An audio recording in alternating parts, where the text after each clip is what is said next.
Good morning and जय Hind to everyone. तो हम अपनी पॉलिटी क्लास को आगे बढ़ाते हैं। लास्ट क्लास में हमने पार्लियामेंट चैप्टर को उठाया था, ठीक, जिसमें आर्टिकल 79 में संसद किस प्रकार से बनती है, संसद के अंग कौन कौन से हैं, संसद के सदन कितने हैं, ठीक, और राज्यसभा और लोकसभा का गठन किस प्रकार हुआ है ना, किस प्रकार उसका फॉर्मेशन हुआ, कैसे उसका स्ट्रक्चर है, कितनी सीट्स हैं, ठीक, कैसे क्या सिस्टम है, इन सारी चीजों को देखा था। ठीक, आज हम लोकसभा की चुनाव प्रणाली पर आएंगे और बाकी चीजों पर कि किस प्रकार लोकसभा की चुनाव प्रणाली है, कैसे लोकसभा के स्पीकर या राज्यसभा के जो चेयरपर्सन है उनका क्या काम होता है, कैसे उनका इलेक्शन होता है, सांसदों की क्या क्या योग्यता है, ठीक, क्या क्या उनकी डिस्क्वालिफिकेशंस हैं, क्या सारी चीजें हैं, उन सारी चीजों पे जो भी पार्लियामेंट से रिलेटेड सारी चीजें उनको हम विस्तार पूर्वक देखेंगे। ठीक, तो चलिए आज की अपनी क्लास को स्टार्ट करते हैं। सबसे पहले पॉइंट जो है वह है लोकसभा की चुनाव प्रणाली। देखिए, जैसे कि हमने समझा था कि लोकसभा की जो चुनाव प्रणाली है उसको संविधान की भाषा में अगर बोले तो बोला जाता है कि प्रादेशिक निर्वाचन क्षेत्र। क्या बोला जाता है? प्रादेशिक निर्वाचन क्षेत्र। लेकिन अगर आप देखोगे तो थोड़ा टिपिकल लग रहा है ये, है ना, कभी कभी हिंदी भी बड़ी टिपिकल हो जाती है, तो हमें इसको इजी उसमें देखना। भाई संविधान की में जो हिंदी में जो शब्द प्रयोग किए गए वो तो कभी क्लिष्ट हिंदी भी है ना। प्रादेशिक निर्वाचन क्षेत्र से मतलब है पूरा का पूरा, बिल्कुल सरल भाषा में देखते हैं, बिल्कुल बिना किसी जो है क्लिष्ट शब्दों का प्रयोग किए हुए या बड़े कठिन शब्दों का प्रयोग किए हुए। प्रादेशिक निर्वाचन क्षेत्र से मतलब है कि पूरा का पूरा जो लोकसभा का चुनाव है वो हर प्रदेश के निर्वाचन क्षेत्र के आधार पर डिवाइड है। यानी हर प्रदेश में, जैसे हम लोगों ने देखा कि किस सीट क्षेत्र में कितनी लोकसभा सीटें निर्धारित की गई हैं। हम चूंकि ये मुख्यमंत्री अभ्युदय पोर्टल योजना पर हम लोग हैं, है ना, तो उत्तर प्रदेश सरकार द्वारा ये चैनल का संचालन किया जा रहा है, तो हम उत्तर प्रदेश को एग्जाम्पल लेते हैं। ठीक, उत्तर प्रदेश में कुल 80 लोकसभा की सीटें, ऐसे ही महाराष्ट्र में 48 और सारी हमने देखी। तो देखिए उत्तर प्रदेश में कुल कितनी सीटें हैं? 80। यानी उत्तर प्रदेश को 80 लोकसभा निर्वाचन क्षेत्रों में विभाजित किया गया है। तो उसी प्रकार से जो हर एक निर्वाचन क्षेत्र से एक लोकसभा का सदस्य चुना जाता है। कल देखा था हमने कि लोकसभा के सदस्य की न्यूनतम आयु 25 वर्ष होती है ना, और जबकि राज्यसभा के सदस्य की 30 वर्ष। यानी अगर किसी व्यक्ति को लोकसभा का चुनाव लड़ना है तो कम से कम उसकी एज कितनी होनी चाहिए? 25 वर्ष। 25 वर्ष की आयु पूर्ण करने वाला व्यक्ति लोकसभा का चुनाव लड़ सकता है। ठीक, कुछ और डिस्क्वालिफिकेशंस भी होती हैं, जो चीजें जैसे योग्यताओं में क्या होना चाहिए, वह भारत का नागरिक हो, ठीक, वह कम से कम 25 वर्ष की आयु धारण करता हो, 25 वर्ष का हो। यही राज्यसभा के लिए 30 वर्ष है। तो ऐसे करके प्रत्येक निर्वाचन क्षेत्र से जो है एक सदस्य चुना जाता है और यही सदस्य मिलके जो है प्रादेशिक निर्वाचन क्षेत्र का मतलब हर प्रदेश के लोग जो हैं वो लोकसभा में उनका सीटों के हिसाब से आवंटन होता है। और ऐसे ही संसद का जो सबसे लोकप्रिय सदन है, जिसे हम लोकसभा के नाम से जानते हैं या लोअर हाउस के नाम से जानते हैं, उसका गठन होता है। लेकिन इसके साथ साथ ये अकेली चीज नहीं है। कैसे इन निर्वाचन क्षेत्रों का निर्धारण होता है ना, कौन सा निर्वाचन क्षेत्र है। देखिए सीटों की संख्या तो निश्चित है, लेकिन कहां पर कितनी होनी चाहिए, क्या किसी क्षेत्र को बढ़ाया जाना चाहिए, किसी क्षेत्र को घटाया जाना चाहिए, ये एक सबसे महत्वपूर्ण जो है टॉपिक होता है लोकसभा के चुनाव प्रणाली में, जिसको हम सरल भाषा में परिसीमन भी बोलते हैं। एक्चुअली क्या है, देखिए प्रत्येक जनगणना के बाद नियम तो ये है कि प्रत्येक जनगणना के बाद सरकार जो है, प्रत्येक जनगणना के बाद सरकार पुनः समायोजन करे, मतलब रीएडजस्टमेंट करे, किसका? अपने निर्वाचन क्षेत्रों का, हर जनगणना के बाद। इसी को हम सरल भाषा में परिसीमन या डीलिमिटेशन भी बोलते हैं। परिसीमन या डीलिमिटेशन, ठीक, परिसीमन या डीलिमिटेशन भी बोलते हैं। ठीक, तो देखिए क्या काम होता है इसका। सबसे पहली चीज तो भाई राज्यसभा को कितनी लोकसभा सीटें मिली हैं? तो उत्तर प्रदेश को कुल मिली है 80 सीटें। अब इन 80 सीटों को कैसे डिवाइड किया जाए, इसको बोलते हैं प्रादेशिक निर्वाचक निर्वाचन क्षेत्र विभाजन, है ना, कि भाई कुल तो 80 सीटें हैं और इन 80 सीटों को कैसे निर्वाचन क्षेत्रों में विभाजन किया जाए।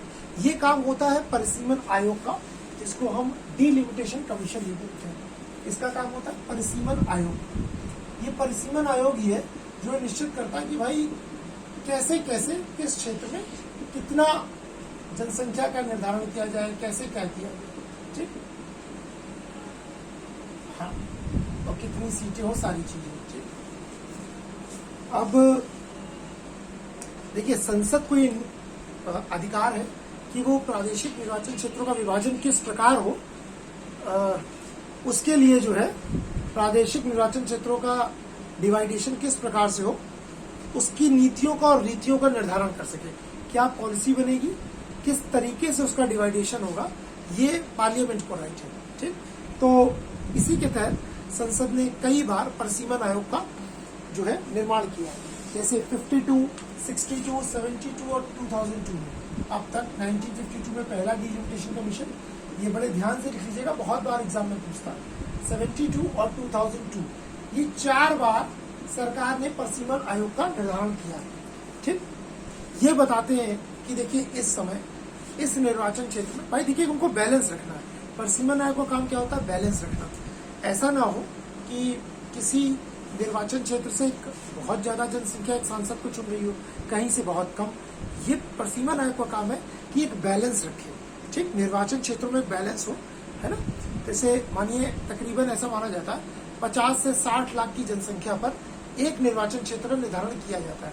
50 से 60 लाख की जनसंख्या पर एक लोकसभा सीट का निर्धारण किया जाता है। अब ऐसा ना हो कि कहीं पर उत्तर प्रदेश में मानिए कहीं पर 60 लाख पर एक जनसंख्या, थोड़ा बहुत ऊपर नीचे चलता है, लेकिन अब कहीं 60 लाख पे हो रहा है और कहीं 1 करोड़ पे हो रहा है, तो फिर उसका समायोजन किया जाता है। ऐसे ही विधानसभा की सीटों पर भी किया जाता है। तो समय समय पर सरकार ने डिलिमिटेशन कमीशन बनाए। 52, 62, 72 और 2002 में सरकार ने डिलिमिटेशन कमीशन बनाए, ठीक। 42nd कॉन्स्टिट्यूशनल अमेंडमेंट 1976 के द्वारा सरकार ने ये डिसाइड किया कि भाई 42nd कॉन्स्टिट्यूशनल अमेंडमेंट 1976 के द्वारा सरकार ने डिसाइड किया कि 1971 की, क्योंकि मैंने बोला ना प्रत्येक जनगणना के बाद, नियम तो ये है कि आपको पता है जनगणना प्रत्येक 10 वर्ष पर एक बार होती है, ठीक। तो नियम ये है कि जैसे ही जनगणना पूरी हो तुरंत देखा जाए कि किस एरिया में कितनी पॉपुलेशन बढ़ी है और कहां पर कितनी घटी है। उसी हिसाब से लोकसभा और विधानसभा की सीटों का समायोजन किया जाए, ठीक। तो 42nd कॉन्स्टिट्यूशनल अमेंडमेंट द्वारा ये फिक्स किया गया 1976 में कि 1971 की जनसंख्या के आधार पर प्रादेशिक निर्वाचन क्षेत्रों का निर्धारण किया जाएगा कि प्रदेश में कितने निर्वाचन क्षेत्र हैं, उनको कैसे कैसे पॉपुलेशन में बांटा जाएगा। और बांटने के बाद एक नियम बना दिया गया कि सन 2000 तक यही जो निर्धारण हुआ है सीटों का, यही चलता रहेगा, ठीक।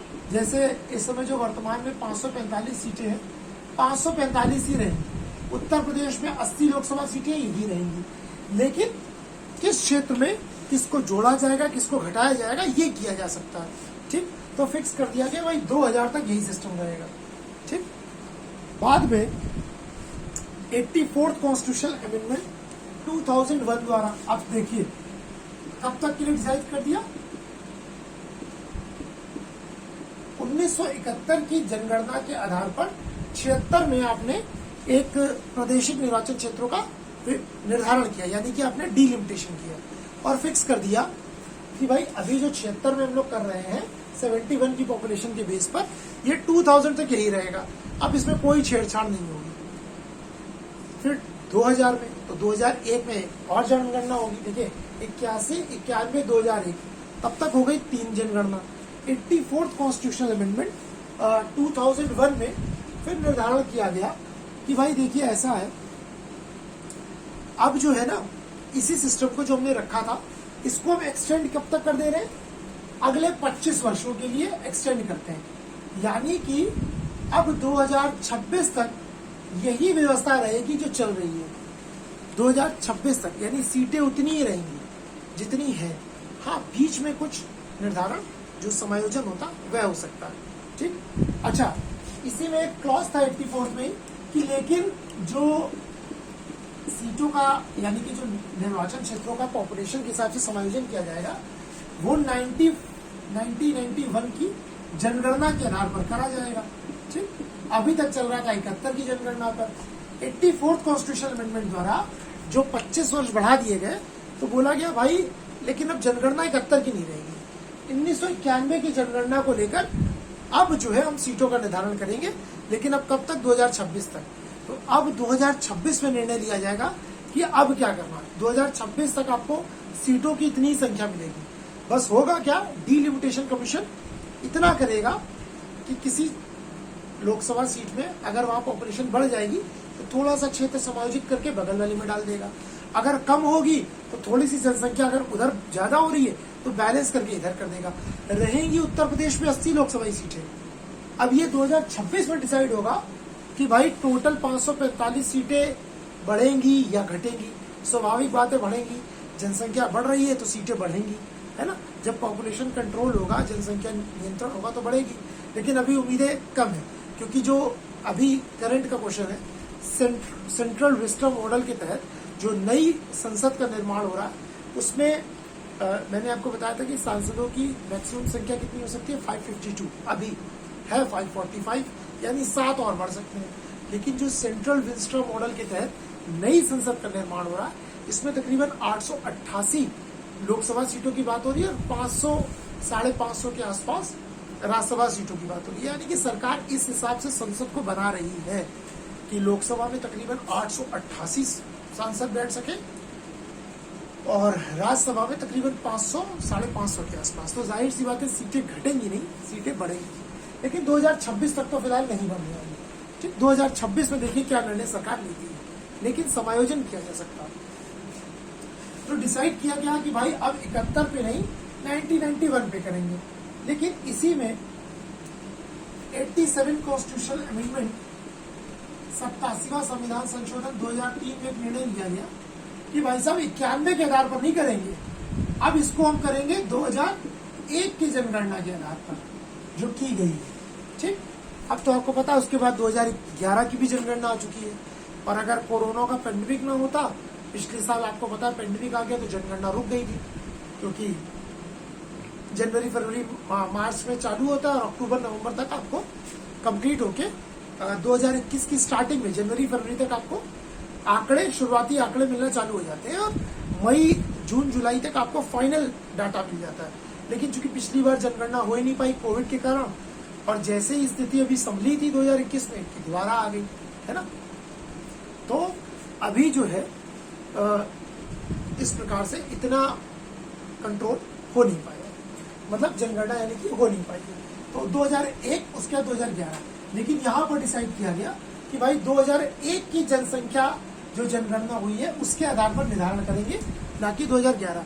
यानी अभी जो रिसेंटली आपका डीलिमिटेशन हुआ है वो 2001 की पॉपुलेशन की आधार पर हुआ है।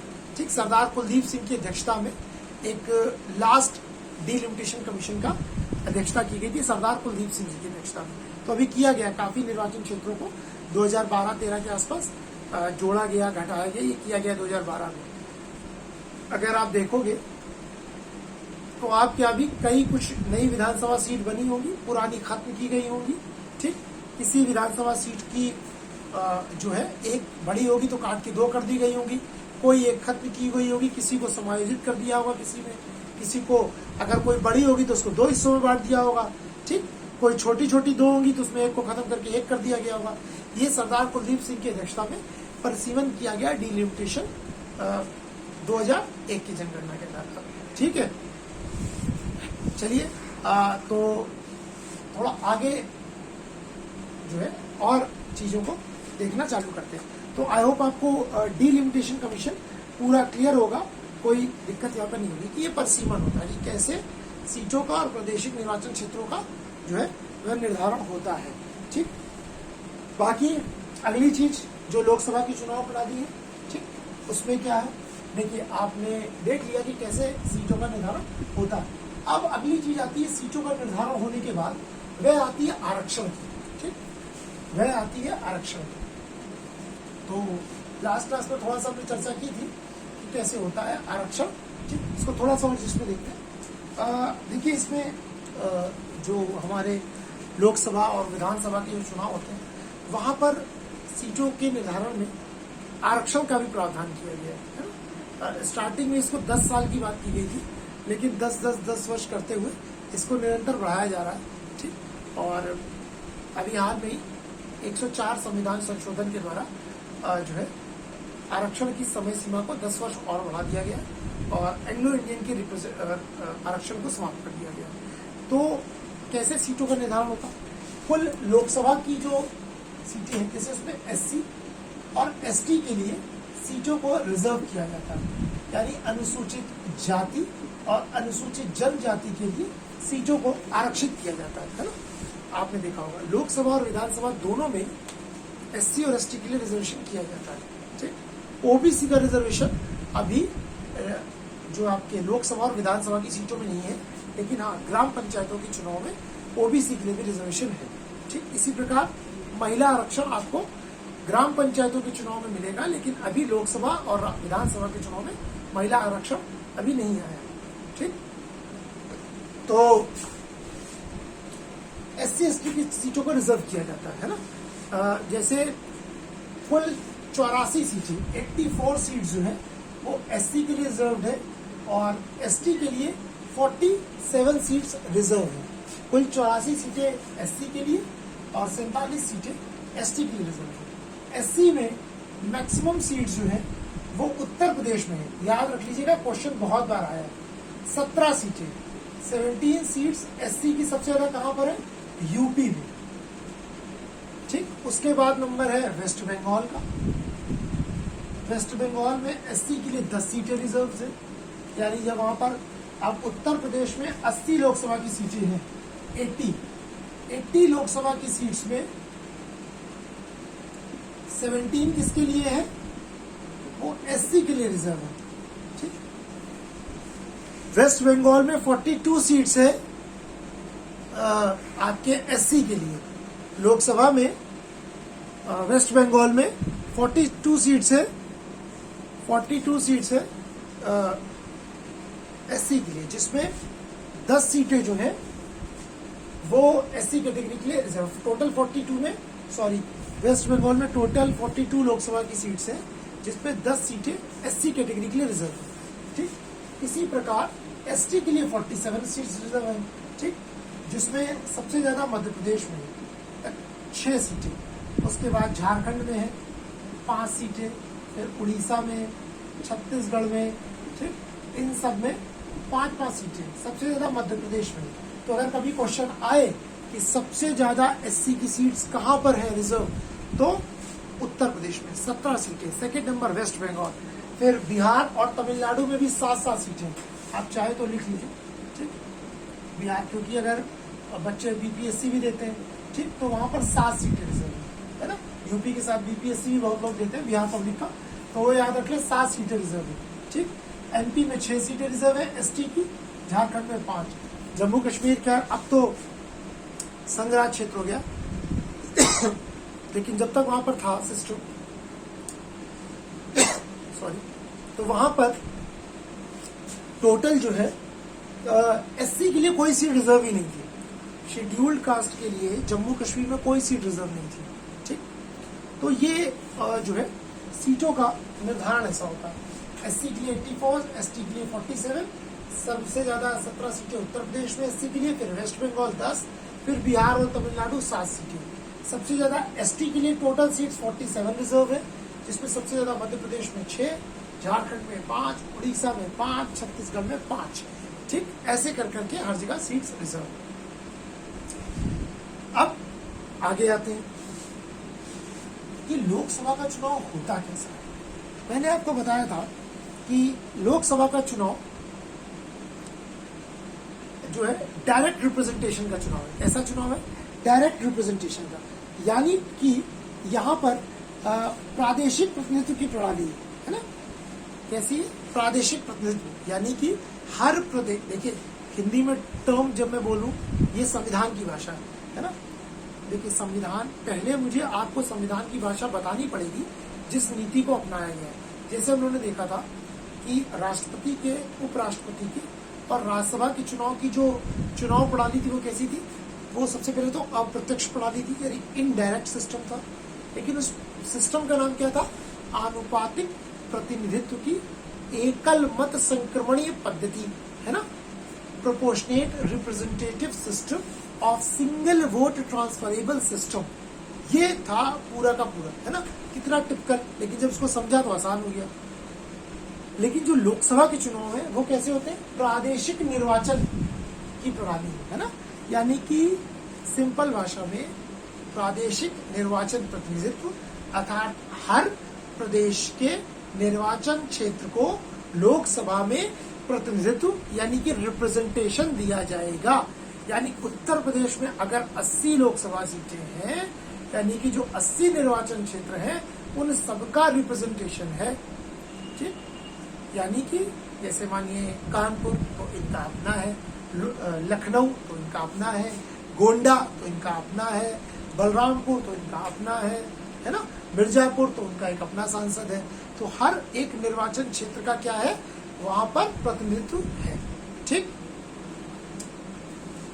अब कई लोगों ने बोला कि भाई ये जो आनुपातिक प्रतिनिधित्व था ये राष्ट्रपति में भी अपनाया, उपराष्ट्रपति में भी अपनाया, तो ऐसे ही प्रोपोर्शनेट रिप्रेजेंटेटिव सिस्टम को या सिंगल वोट ट्रांसफरेबल सिस्टम को यहाँ क्यों नहीं अपनाया गया लोकसभा के चुनाव में। यहाँ भी ऐसा अपनाया जाता कि हर व्यक्ति को उतने ही लोगों को वोट देने का, जैसे अपनी प्रेफरेंस देने का अधिकार हो, 1, 2, 3, 4, कम से कम 50% +1। लेकिन संविधान निर्माताओं ने बताया कि भाई नहीं, ऐसा नहीं हो सकता था। क्यों? उन्होंने बताया कि भाई आप खुद सोचिए, है ना, कि जब देश आजाद हुआ तो मैंने आपको बताया कि उसमें लिटरेसी रेट हमारा बहुत कम था, शिक्षा का स्तर हमारा क्या था, बहुत कम था। अभी हम उतने शिक्षित नहीं हुए थे, ठीक, हमारा भी उतना बौद्धिक या सामाजिक या शैक्षिक विकास इतना नहीं हुआ था कि हम इस जटिल प्रक्रिया को समझ पाए, है ना। प्रोपोर्शनेट रिप्रेजेंटेटिव सिस्टम कितना जटिल है, हर व्यक्ति को जाकर प्रेफरेंस देनी पड़ेगी, जितने लोग हैं, first preference, second preference, third preference, fourth preference, फिर जब तक 50% +1 वोट किसी को ना प्राप्त हो जाए तब तक ये प्रणाली चलती रहेगी। अब देखिए लोकसभा में, चूंकि भारत बहुत बड़ा देश है, 545 लोकसभा के सांसद हैं, ठीक, इतना बड़ा, वर्तमान में सोचिए 131 करोड़ लोग हैं, इसमें से तकरीबन आप ये मान लीजिए 80 से 100 करोड़ के आसपास तो मतदाता हो गई। 131 करोड़ में मेरा ये मानना है 80 करोड़ से 100 करोड़ के बीच में मतदाता होगा, है ना। 18 वर्ष से लेकर 18 वर्ष से ऊपर के लोग, 18 वर्ष या उससे ऊपर के तकरीबन 130 में 80-50 से 100 करोड़ के बीच में तो लोग होंगे, है ना, 80 से 100 करोड़ के बीच में लोग होंगे। अब इतने सारे लोगों के लिए प्रेफरेंस वाला सिस्टम करना, ये तो एक जटिल प्रक्रिया। उस समय लोग इतना शिक्षित नहीं थे, ठीक, कि उनको इस जटिल प्रक्रिया को समझाया जा सके। इससे क्या होता कि मतदान की जो प्रक्रिया है इसको समझने में बहुत कठिनाई होती है, क्योंकि देश में जो एजुकेशन का जो हमारा स्टैंडर्ड है, शैक्षिक स्तर है, वो उतना अग्रणी नहीं है। दूसरा, काफी खर्चीली जो है व्यवस्था होती है, ठीक, काफी खर्चीली व्यवस्था होती है ना, हर बैलेट पेपर में इतना प्रेफरेंस इतने समय तक चलता रहे। दूसरा, अपने यहाँ ऐसा तो है नहीं कि सिर्फ 2 पार्टी सिस्टम है, 2 ही नेशनल पार्टियां हैं। अपने यहाँ तो मल्टीपोलर पार्टी सिस्टम है, मल्टी पार्टी सिस्टम है, कई सारी पार्टियां हैं, कई सारी पार्टियों में। अब ये सोचिए, अगर कल्पना करिए, अगर लोकसभा के चुनाव में कहीं कहीं तो 2-2 ईवीएम लग जाती है। अब अगर किसी के पास 25-25, मानिए एक लोकसभा के चुनाव में निर्दलीय, छोटी बड़े, मतलब स्टेट की पार्टी या नेशनल पार्टियां बना ली, 8 तो आपकी नेशनल पार्टी है, उसके बाद स्टेट पार्टी, उसके बाद राज्य जो है आपका डिस्ट्रिक्ट पार्टी, उसके बाद जो चुनाव आयोग ने जिनको ऐसे किया हुआ है, फिर निर्दलीय प्रत्याशी।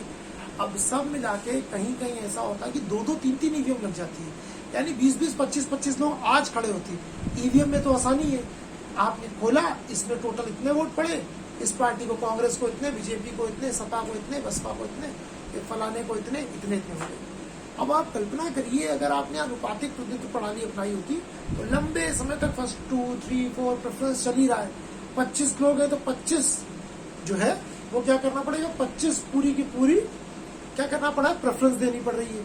फिर सोचिए एक नीचे गया, 2 गए, तो तब तक चल रहा है जब तक उसको 50% +1 वोट मिल जाए। बड़ी खर्चीली, बड़ी जटिल है ना समझने में, खर्च में। दूसरा बात, आपके मल्टी पार्टी सिस्टम में तो उसमें भी एक अस्थिरता आती, तो ये सही नहीं था। ठीक, इसके अलावा फिर इसमें क्या होता, उपचुनाव जैसा कोई असर ना प्रदान हो पाता। ठीक, दूसरा, अगर आप इनडायरेक्टली सिस्टम को उठाते तो देखिए मतदाता और जो प्रत्याशी होता है, यानी कि जो उनका जनप्रतिनिधि होता है, उसके बीच एक आत्मीयता का संबंध होता है ना। अब आपको अगर कोई समस्या है तो अपने सांसद महोदय के पास जा सकते हैं, आप अपने विधायक महोदय के पास जा सकते हैं। लेकिन कल्पना करिए, क्या छोटी सी बात पे आप सीधा अपने राज्यसभा सांसद के पास जाते हैं क्या? लेकिन अगर कोई समस्या होती है तो सबसे पहले आप अपने क्षेत्र के विधायक से मिलते हैं। क्यों? क्योंकि वो आपका वोट मांगने आए होते हैं, उनसे आपका डायरेक्ट कनेक्टिविटी होती है कि भाई साहब आप आए थे, आपने बोला था कि जब हम आएंगे तो आपके आके पार्क का सुंदरीकरण करेंगे, हम इस रोड को बनवा देंगे, हम इस पुल का निर्माण करा देंगे, आपने अभी तक नहीं कराया। आपने बोला था कि यहाँ पर रोड्स का इंफ्रास्ट्रक्चर हम डेवलपमेंट कराएंगे, क्यों नहीं कराया, है ना। तो आप जो अपने जिनको आप सीधा चुनते हैं उनसे आपका आत्मीयता का संबंध होता है। अच्छा, वो भी आपकी बात को महत्व देते हैं। क्यों? क्योंकि अगली बार फिर उनको आपका वोट लेना, तो उनको भी आपको सुनना पड़ेगा। ठीक, तो ये एक चीज है। अब अगर इनडायरेक्ट सिस्टम होता, ठीक, अप्रत्यक्ष निर्वाचन प्रणाली होती, तो आप समझ सकते हैं कि फिर एक मतदाता और लोकसभा का जो एक जिसको हम लोकप्रिय सदन कहते हैं, उसमें एक आत्मीयता का संबंध ना होता। ठीक, उसके बाद ये पार्टी व्यवस्था को ज्यादा महत्व दे देती और मतदाता के महत्व को कम कर देती। कैसे? जैसे अभी देखिए, जिस राज्य में जिस पार्टी की जितनी विधानसभा सीटें होती हैं, उसके उतने लोग राज्यसभा में चुन के आते हैं। भाई उत्तर प्रदेश में जिस पार्टी की जितनी राज्य विधानसभा सीटें होंगी, उसके उतने ज्यादा प्रत्याशी चुनकर आएंगे राज्यसभा में। अब इसने किसको मजबूत किया? इसने मजबूत किया पार्टी सिस्टम को, जबकि इसने मतदाता के महत्व को लोकसभा के चुनाव में जो अभी सिस्टम है उसके अपेक्षाकृत क्या कर दिया, थोड़ा कम कर दिया। ठीक,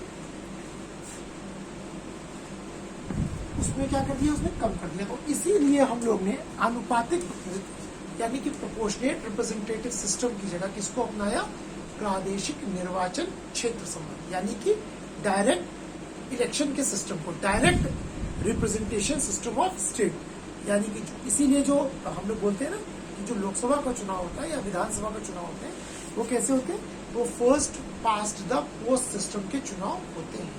first past the post system के चुनाव होते हैं, यानी जो व्यक्ति जाएगा, 10 या 15 कैंडिडेट है, आप जाइए अपने प्रत्याशी को देकर आ जाइए, जिसके पास ज्यादा वोट होंगे वो विजेता हो जाएगा।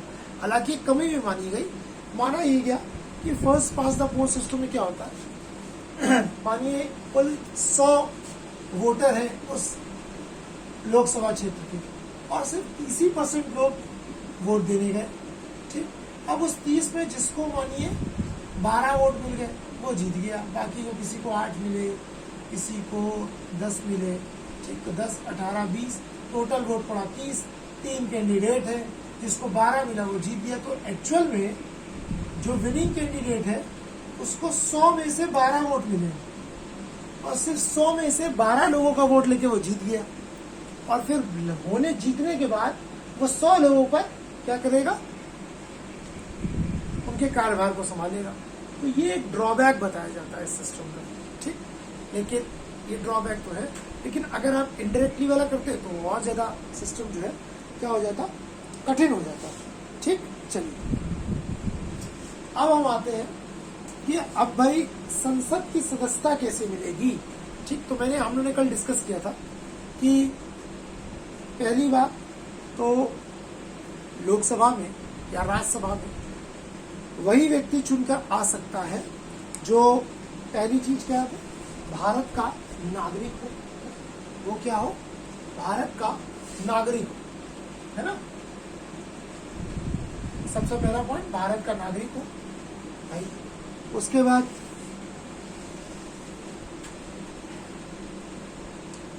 वह भारत के संविधान के प्रति सच्ची आस्था रखता हो, ये छोड़ तो तीसरा, वह अगर लोकसभा का सदस्य बनना चाहता है तो 25 वर्ष की आयु, राज्यसभा का होगा 30 वर्ष हो, ठीक। भारत की संप्रभुता और अखंडता की रक्षा करे, ये सब सारी चीजें, ठीक।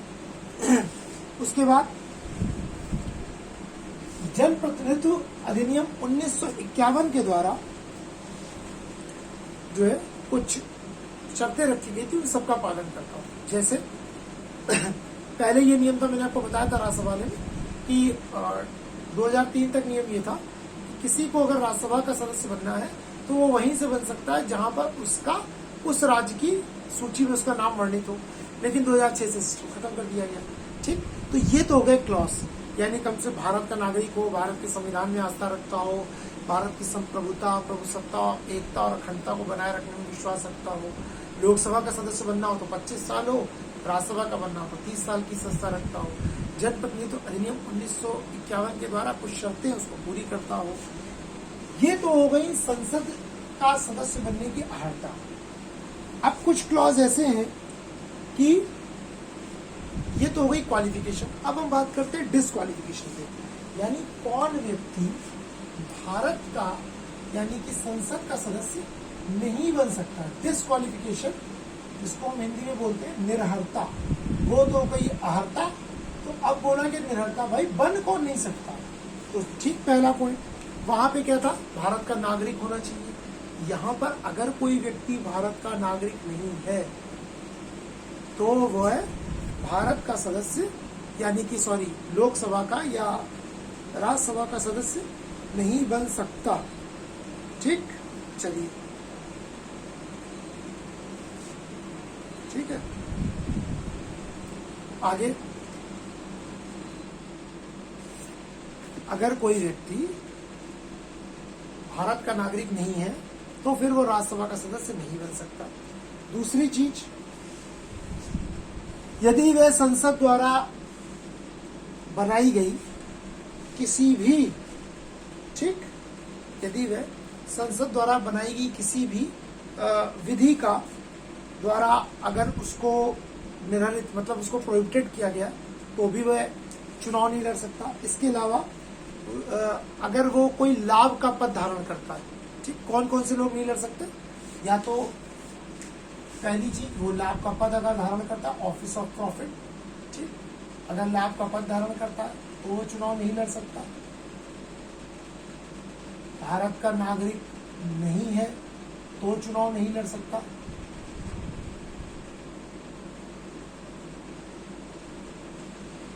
संसद द्वारा कोई ऐसा कानून, संसद द्वारा बनाई गई विधि के द्वारा अगर उसे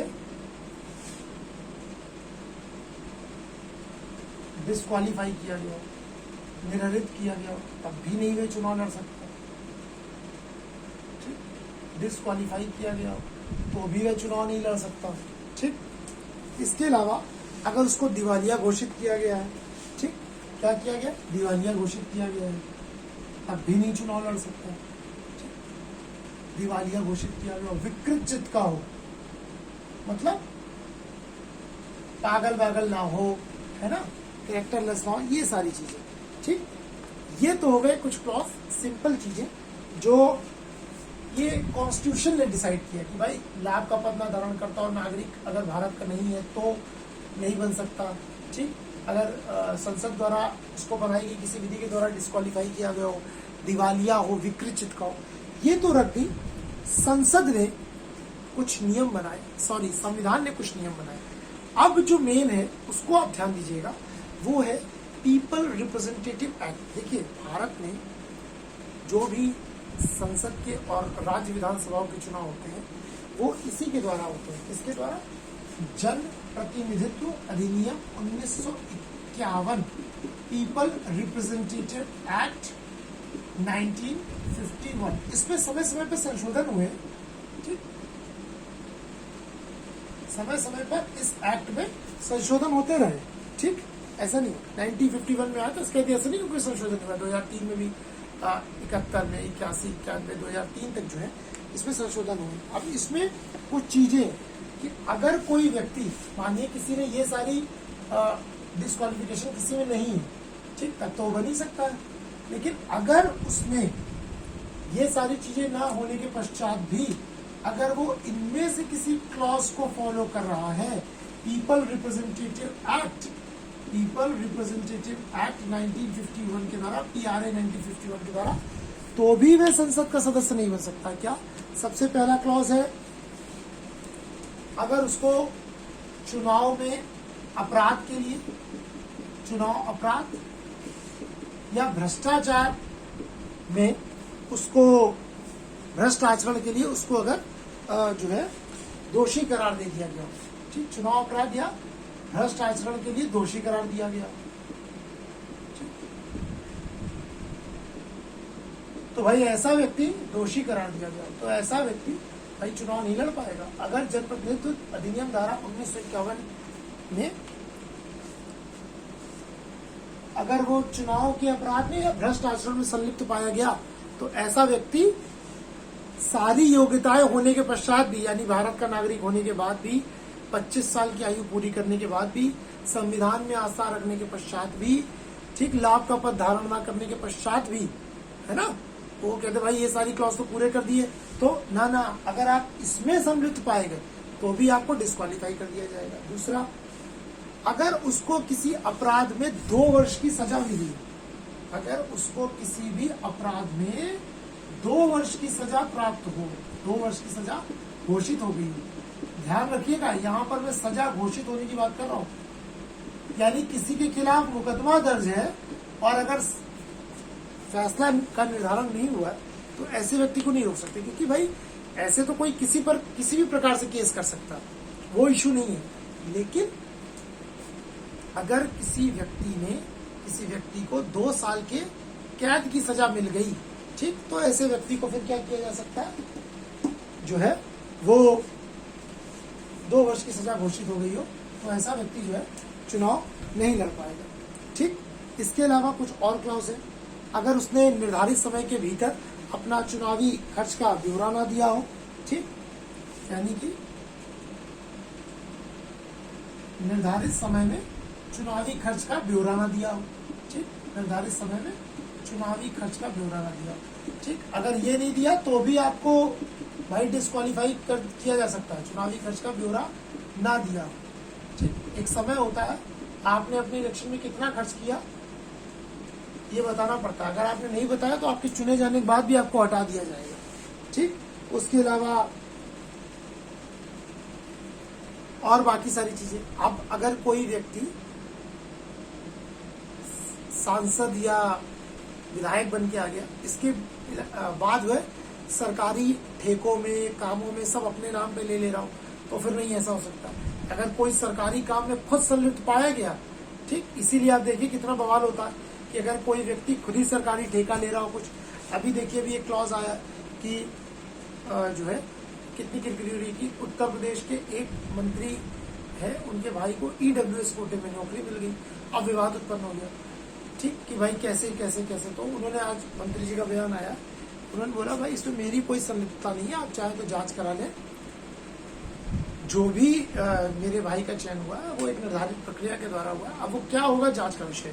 लेकिन आप सोचिए थोड़ी सी भी कोई चीज हो जाती है, हालांकि देखिए वो उनके भाई हैं, उनके, अब वो सांसद मंत्री महोदय है ना, ठीक, अब उनके भाई तो है नहीं, तो उनके भाई तो अपने जीवन यापन के लिए कुछ करेंगे, पढ़ाई करेंगे, अब उसमें क्या सही क्या गलत, तो ऐसा कुछ भी, यानी किसी भी सरकारी काम या ठेके में अगर किसी मंत्री की संलिप्तता पाई ली जाती है या किसी सांसद महोदय की, जनप्रतिनिधि की, तो भी सारी चीजें हो जाती हैं, ठीक। तो ये कुछ क्लॉज है पीपल रिप्रेजेंटेटिव एक्ट के द्वारा जो मैंने आपको बताया, अगर ये कोई व्यक्ति करता है तो उसको भी चुनाव लड़ने से रोका जा सकता है। इसके अलावा दल बदल, अगर कोई व्यक्ति दल को बदल के, यानी जिस पार्टी के टिकट पर चुनकर आया है, जिस दल के सिंबल पर, अंदर जाने के बाद अगर उसने बदल के किसी दूसरे सदन को ज्वाइन कर लिया, दल को ज्वाइन कर लिया, इस आधार पर भी उसको क्या किया जा सकता है, डिस्क्वालीफाई किया जा सकता है दल बदल के आधार पर, जिसको आप एंटी डिफेक्शन लॉ बोलते हैं।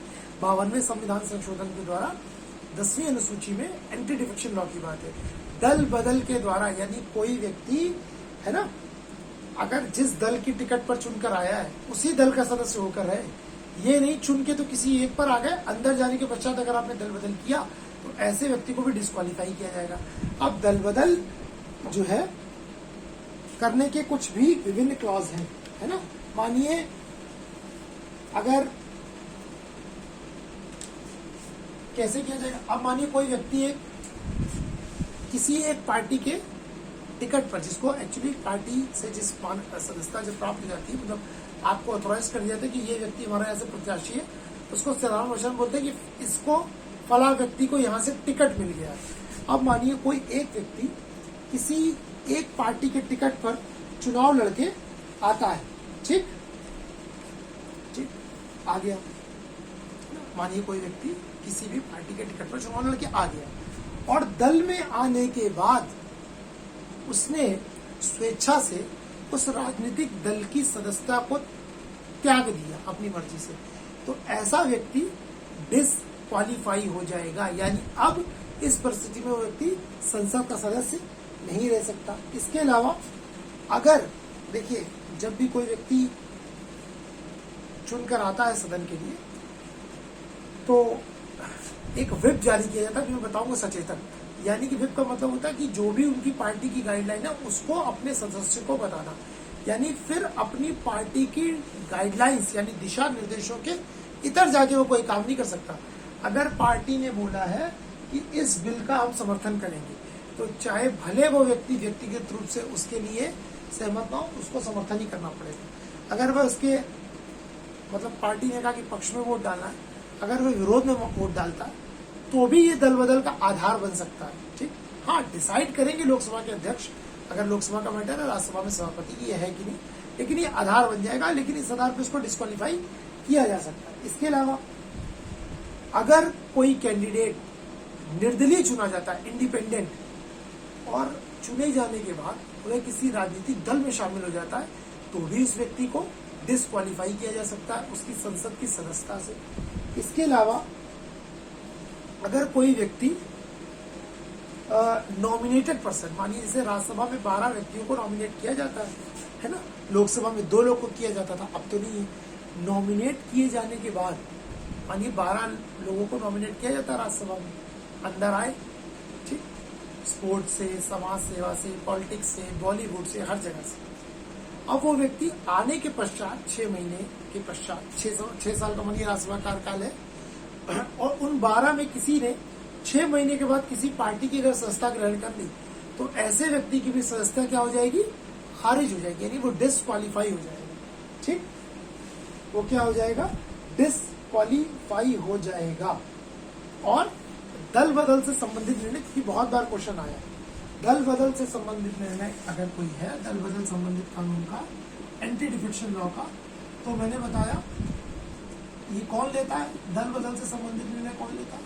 अगर क्वेश्चन किसी की एंटी डिफेक्शन का है, तो मैंने बताया अगर लोकसभा का सदस्य है, ठीक, तो कौन होगा, लोकसभा का सदस्य है, तो हमेशा लोकसभा के अध्यक्ष यानी कि स्पीकर ऑफ लोकसभा इसका निर्णय लेंगे,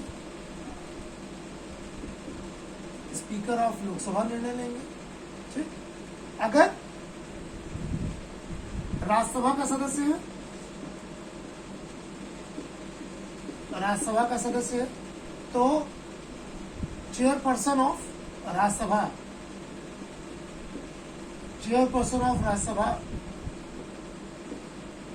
ठीक, चेयरपर्सन ऑफ राज्यसभा लेंगे, ठीक, चेयरपर्सन ऑफ राज्यसभा लेंगे, यानी कि राज्यसभा के सभापति निर्णय लेंगे। याद रखिएगा, क्वेश्चन बहुत बार आता है।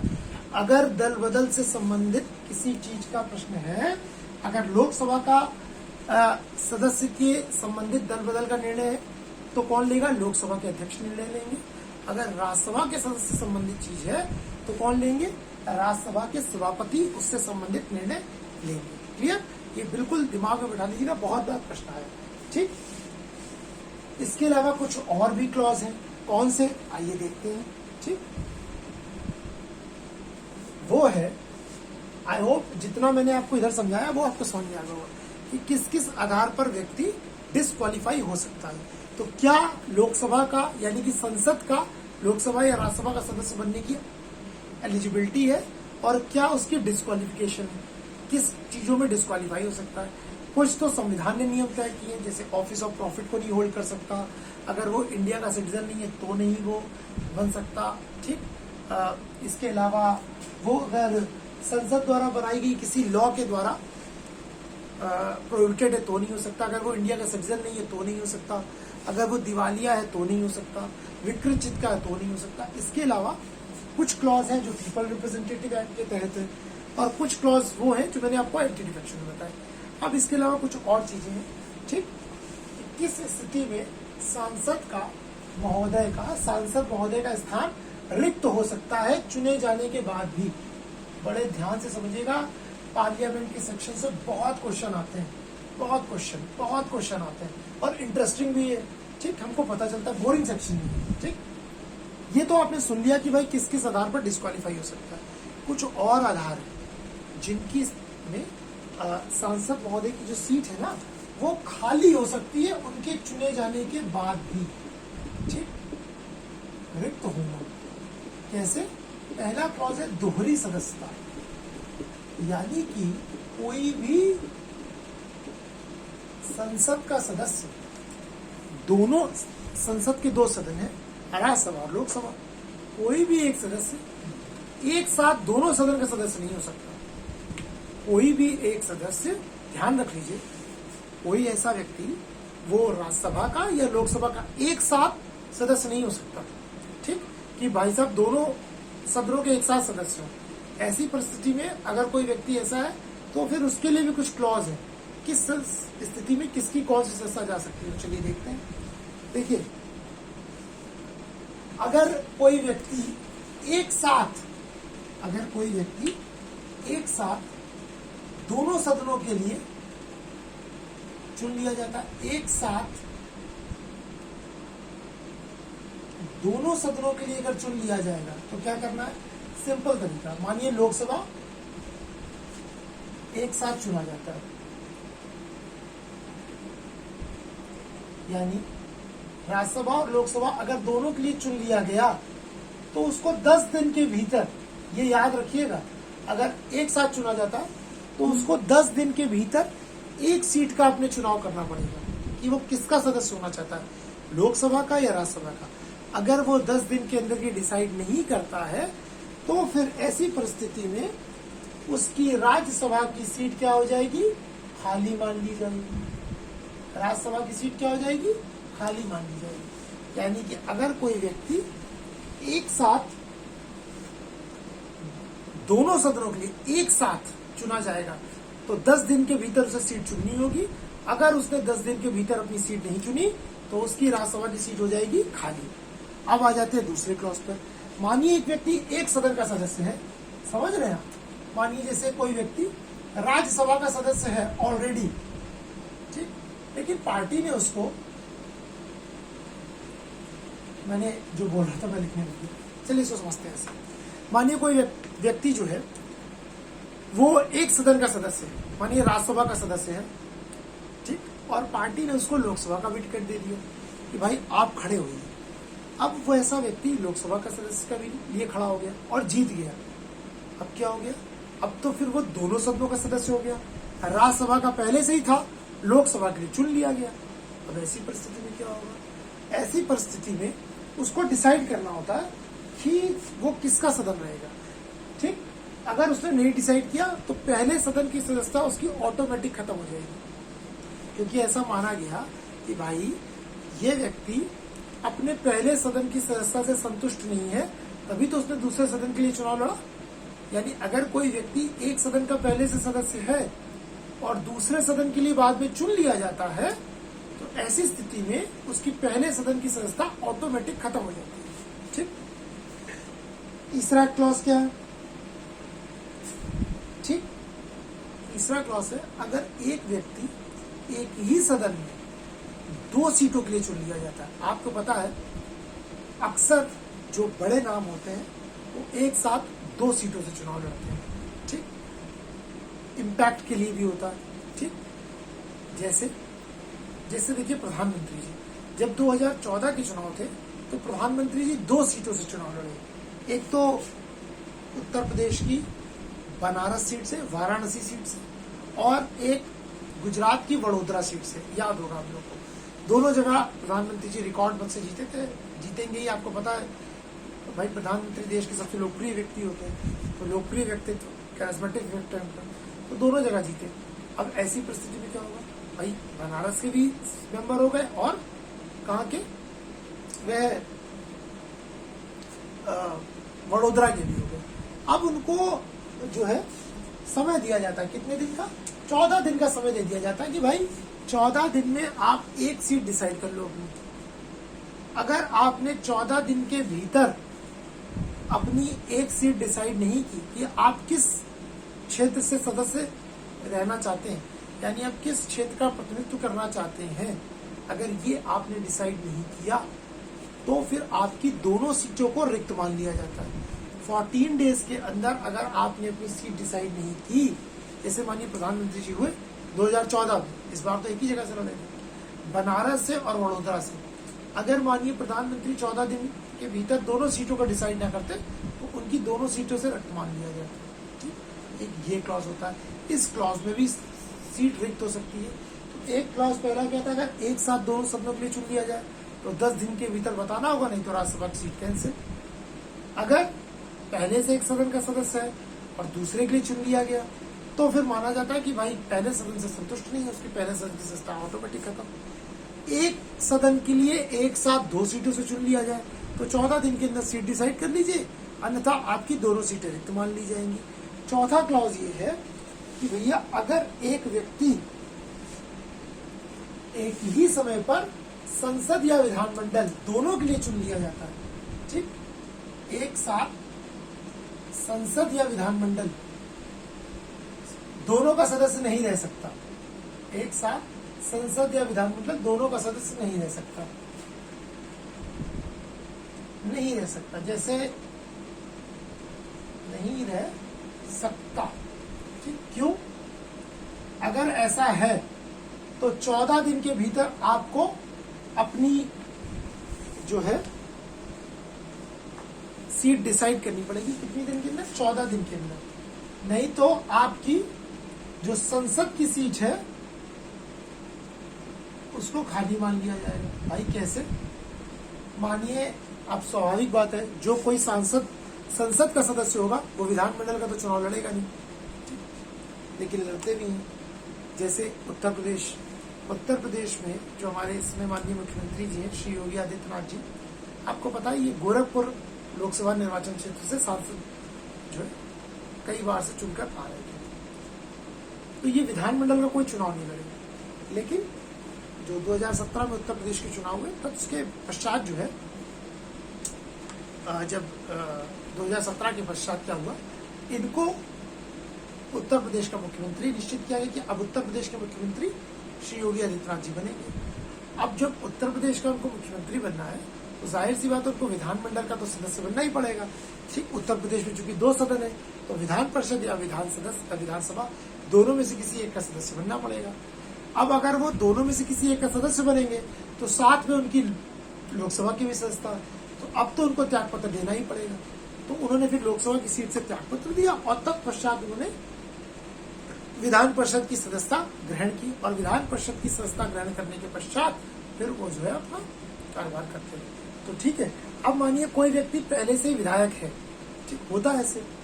जैसे कई बार, इस बार जो 2019 के चुनाव हुए, कई ऐसे लोकप्रिय जो है विधायक होते हैं जिनको सांसद का टिकट मिला है ना, हुए, ठीक। तो विधायक जो है सांसद के लिए संसद के लिए चुन लिए गए।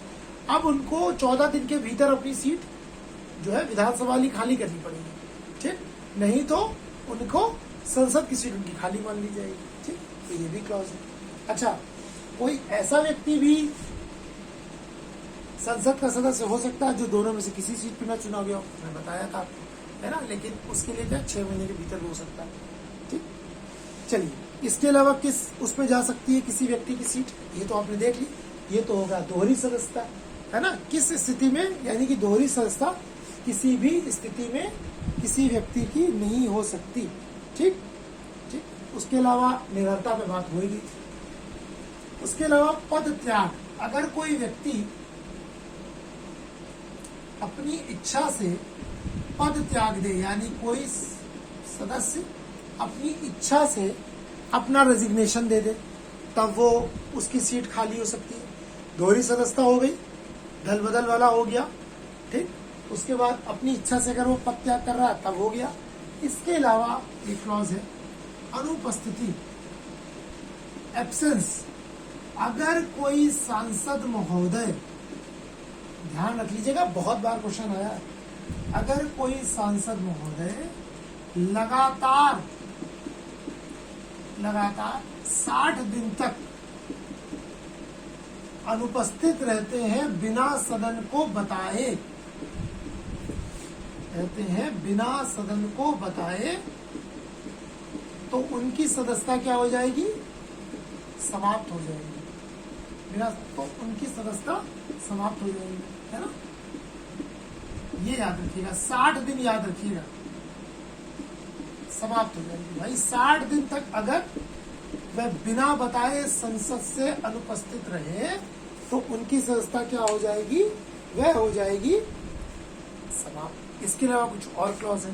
माननीय न्यायालय ने उनको किसी क्लॉज में, जैसे देखिए जो नामांकन आप करते हो उसमें आपको सारी डिटेल्स भरनी होती है, अगर उसमें कोई डिटेल फॉल्स पाली जाती है तो कोर्ट आपकी चुनाव आयोग से सलाह करके आपकी इसको रिजेक्ट कर सकता है। जैसे आपने देखा होगा अभी विधानसभा का एक क्लॉज था, जो उत्तर प्रदेश के पूर्व मंत्री थे आजम खान जी, उनके पुत्र, ठीक, उनके पुत्र का एक मैटर उठा।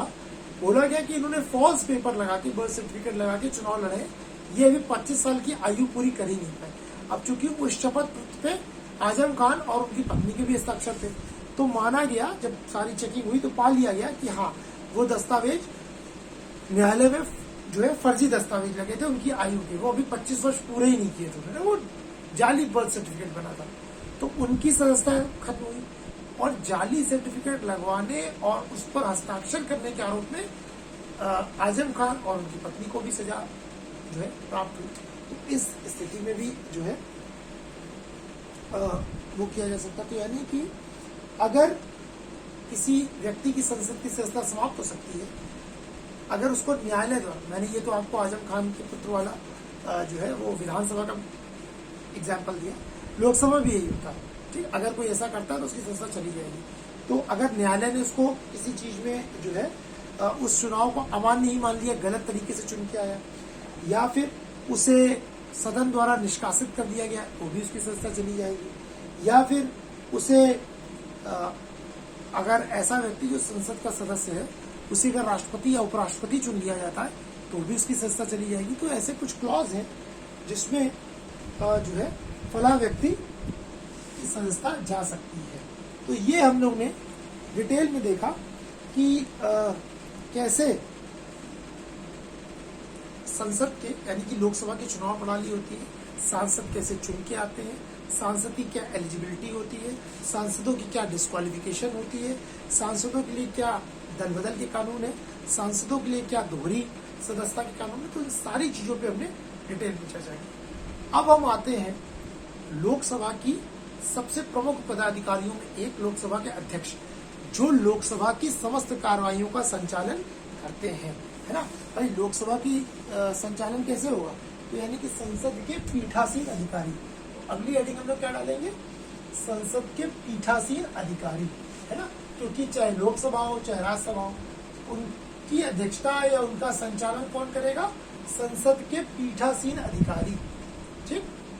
पीठासीन से मतलब होता है, पीठ का मतलब होता है सीट, उस सीट पर जो होल्ड कर रहा है, जो बैठा है, उन ऑफिसर्स की बात हो रही है।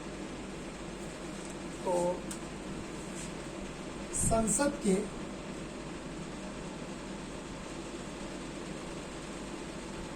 पीठासीन अधिकारी,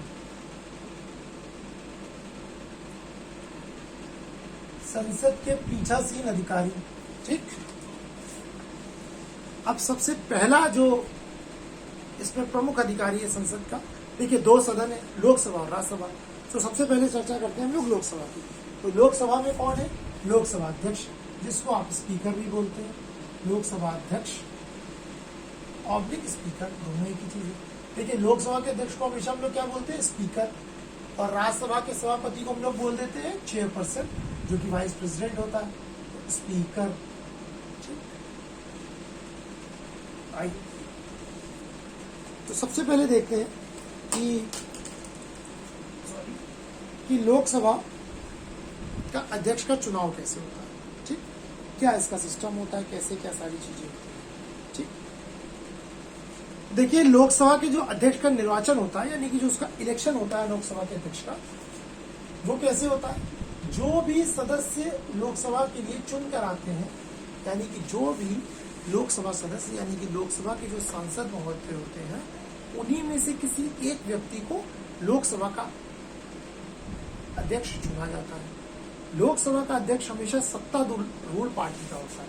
अब देखिए ब्रिटेन से अगर आप तुलना करेंगे तो यहाँ पाएंगे ब्रिटेन में जो स्पीकर होता है उसके लिए कंपलसरी है कि जब वो अध्यक्ष बने तो अपनी पार्टी की सदस्यता से त्यागपत्र दे। ब्रिटेन में जब भी कोई व्यक्ति स्पीकर चुना जाता है तो ये नियम है कि वो व्यक्ति अपनी पार्टी की सदस्यता से क्या दे? त्यागपत्र दे। इंडिया में ऐसा नहीं है, इंडिया में ऐसा नहीं है, लेकिन फिर भी ये माना जाता है कि पीठ पर जब कोई व्यक्ति बैठा होता है तो वो क्या होता है? वो किसी दल की बात नहीं करता, वो किसी दल से नहीं जुड़ा होता, फिर वो पीठ से जुड़ा होता है। ठीक, लेकिन यहाँ पर पद के त्यागने जैसी कोई कंपलसरी बाध्यता नहीं है कि उस व्यक्ति को अपना पद त्यागना ही त्यागना, ऐसी कोई बाउंडेशन है नहीं। ठीक, तो जो भी नए लोकसभा के सदस्य आते हैं उन्हीं में से किसी को चुना जाता है। लोकसभा का अध्यक्ष जो है हमेशा सत्तारूढ़ पार्टी का होता है। जैसे इस समय लोकसभा के अध्यक्ष कौन है? श्री ओम बिरला जी। तो किस पार्टी से जुड़े हैं? भारतीय जनता पार्टी जुड़ के टिकट पर जो है वो चुन के आए। ठीक, अगर इससे पहले अगर आप आ जाओ तो श्रीमती सुमित्रा महाजन जी थी। ठीक, वो भी भारतीय जनता पार्टी से थी। उससे पहले आ जाओ 2014 से पहले तो श्रीमती मीरा कुमार जी थी, वो कांग्रेस पार्टी से थी, क्योंकि तब यूपीए की सरकार थी। ठीक, तो ऐसा ही होता है, लोकसभा अध्यक्ष हमेशा सत्तारूढ़ दल का होता है। ठीक, राष्ट्रपति जो है वो लोकसभा के अध्यक्ष की चुनाव की तारीख तय करते हैं। कौन? क्वेश्चन एक बार आया था कि लोकसभा के अध्यक्ष के चुनाव की तारीख कौन तय करते हैं? तो हमेशा राष्ट्रपति तय करते हैं। लोकसभा के अध्यक्ष के चुनाव की तारीख हमेशा राष्ट्रपति तय करते हैं कि भाई कौन जो है लोकसभा का अध्यक्ष चुना जाएगा, कौन जो है लोकसभा का अध्यक्ष चुना जाएगा। ठीक, दूसरा, जब चुना कैसे जाएगा? देखिए लोकसभा के अध्यक्ष को चुनने से पहले आप एक और पोस्ट उसको थोड़ा सा समझ लीजिए, प्रोटेम स्पीकर का पोस्ट। ठीक, प्रोटेम स्पीकर होता क्या है? राष्ट्रपति आते हैं, राष्ट्रपति संसद के सभी सदस्यों को, राष्ट्रपति सबसे पहले तो संसद के सबसे वरिष्ठ सदस्य होते हैं। मानिए जो लोकसभा चुनकर आई है ना, लोकसभा के चुनाव हुए और लोकसभा के चुनाव पे राष्ट्रपति सबसे पहला काम क्या करते हैं? देखिए सबसे पहले वो चुनते हैं प्रोटेम स्पीकर को, जिसको हिंदी में सामयिक अध्यक्ष भी बोला जाता है। आप प्रोटेम स्पीकर समझिए। ठीक, राष्ट्रपति सबसे पहले चुनते हैं प्रोटेम स्पीकर को। प्रोटेम स्पीकर कौन होता है? प्रोटेम स्पीकर वह व्यक्ति होता है जो लोकसभा चुनी जाती है उसमें सबसे वरिष्ठ सदस्य होता है, सबसे सीनियर मेंबर। ठीक, वो सत्तारूढ़ का भी दल का भी हो सकता है, विपक्ष का भी हो सकता है, कोई भी हो सकता है। उस व्यक्ति को प्रोटेम स्पीकर चुन लिया जाता है। राष्ट्रपति सबसे पहले उस व्यक्ति को शपथ दिलाते हैं, सिर्फ किसको? प्रोटेम स्पीकर को। अब प्रोटेम स्पीकर का काम क्या है? प्रोटेम स्पीकर का सिर्फ ये अल्पकालिक पद होता है, शॉर्ट पीरियड का। बड़े इजीली समझिएगा। मानिए लोकसभा का चुनाव हुआ 2019 वाला, सारे सदस्य जीत के आ गए, लोकसभा चुनाव हो गए, 545 जीत गए, 543 जीत गए, 2 उसमें मनोनीत वाले हो गए। चलिए 545 सदस्य पहुंचे। अब 545 सदस्य में सबसे पहले राष्ट्रपति देखेंगे भाई सबसे सीनियर सदस्य कौन है, जो सबसे ज्यादा बार जीत कर आया हो, सारी चीजें। तो डिसाइड किया गया, अच्छा भाई ये व्यक्ति जो है सबसे सीनियर है, उनको राष्ट्रपति ने सबसे पहले शपथ दिलाई, उनको बनाया गया प्रोटेम स्पीकर। प्रोटेम स्पीकर का मुख्य कार्य क्या होता है? सिर्फ उसके दो कार्य होते हैं। जब तक लोकसभा के अध्यक्ष का चुनाव नहीं हो जाता स्पीकर का, तब तक वह पीठ पर रहता है स्पीकर के जैसे। उसका सबसे पहला काम है सारे सदस्यों को शपथ दिलाना। देखिए, राष्ट्रपति ने शपथ दिलाई प्रोटेम स्पीकर को, प्रोटेम स्पीकर शपथ दिलाएंगे बाकी सदस्यों को।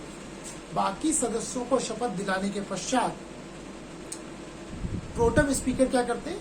राष्ट्रपति जो चुनाव की तारीख तय करते हैं लोकसभा के अध्यक्ष की, फिर वो लोगों से बोलते हैं कि भाई फला तारीख को आप लोग वोट करके लोकसभा के अध्यक्ष को चुन लीजिए। जाहिर सी बात है, सत्तारूढ़ दल का व्यक्ति ही लोकसभा का अध्यक्ष चुना जाता है।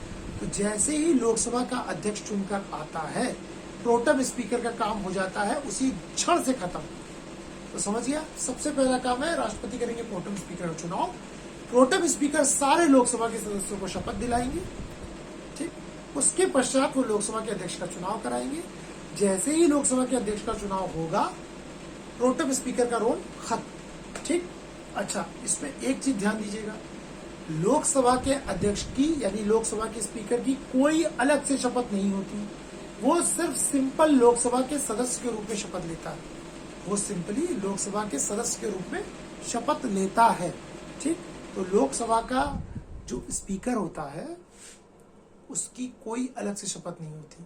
वो सिर्फ और सिर्फ एज अ लोकसभा के मेंबर के रूप में शपथ लेता है। क्लियर? उसकी अलग से कोई शपथ नहीं होती कि वो स्पीकर की ले रहा हो, जो प्रोटेम स्पीकर उसको दिलाता है, ठीक।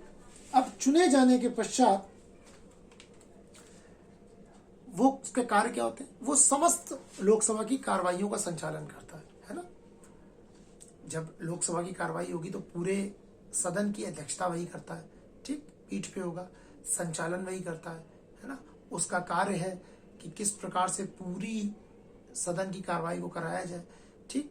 वो सदन को स्थगित भी कर सकता है। अगर कोई, आपने देखा होगा लोकसभा की जब बैठक हो रही होती है राज्यसभा की, तो सांसद महोदय किसी चीज पे होते हैं तो खूब भीड़ इकट्ठी हो जाती है, चिल्लाने लग जाते हैं, इधर उधर क्लैश हो जाता है, ठीक। कभी कोई कागज के गोले बना के फेंकने लग जाता है।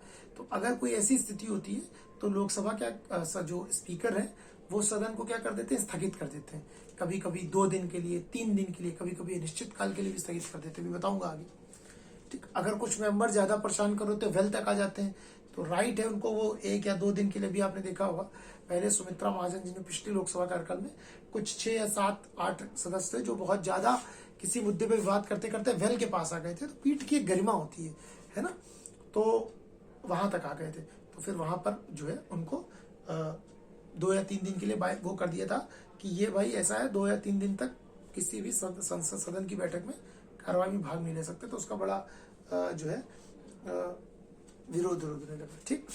तो इस प्रकार से तो उनका निर्वाचन होता है। लोकसभा के अध्यक्ष का पद किस प्रकार से रिक्त होता है, देखिए इसकी भी कुछ समान स्थितियां होती हैं।